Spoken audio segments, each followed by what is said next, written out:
আসসালামু আলাইকুম এভরিওয়ান, আরেকটি নতুন রেসিপি নিয়ে চলে আসলাম, পাতাকপি ভাজি। এই যে আস্তা পাতাকপিটা এখন আমি কেটে নেব। এই যে আমি পাতাকপিগুলো ভালোভাবে করে নিয়েছি, চিকন করে কড়াই বসিয়ে দিয়েছি, ভালোভাবে কড়াইটা গরম করে নিয়েছি। এখন এর মধ্যে অ্যাড করছি তেল, পরিমাণ মতো তেল। তেলটা গরম হয়ে গেছে, এখন আমি ফোড়নের জন্য দিয়ে দিলাম তেজপাতা, দিয়ে দেবো শুকনো মরিচ আর দিয়ে দেবো গোটা জিরা। যেমন ফোড়নটা হয়ে গেছে, এই পর্যায়ে আমি একটা তেল দিয়ে দেবো।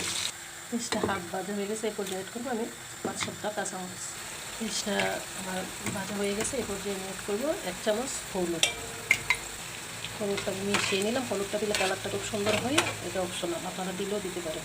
এই পর্যায়ে আমি আস্তে আস্তে পাতাকপিগুলো দিয়ে দেবো।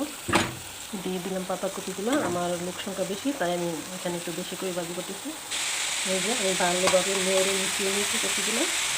এটা আমি ডাকলা দিয়ে ডাকবো না, কারণ ডাকলা দিলে পানি উঠে যাবে, পানি উঠতে ভাজিটা সুন্দরজনক হয়ে যাবে। আর আমি লবণ অ্যাড করি না, এটা আমি পরে অ্যাড করবো।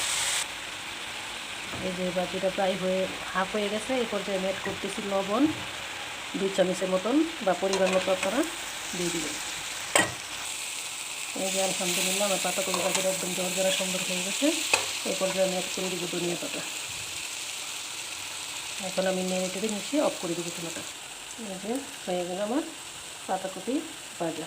এভাবে করে দেখবেন, অবশ্যই ডাকনা ছাড়া এবং লবণটা পরে দিয়ে ভাজি দেবেন, তাহলে পানি উঠবে না এবং কেতা কেতা ভাব আসবে না। একদম এভাবে করলে একদম ঝরঝরা সুন্দর একটা স্বাদ চলে আসবে, দেখতেও সুন্দর লাগবে, খেতেও মজা লাগবে।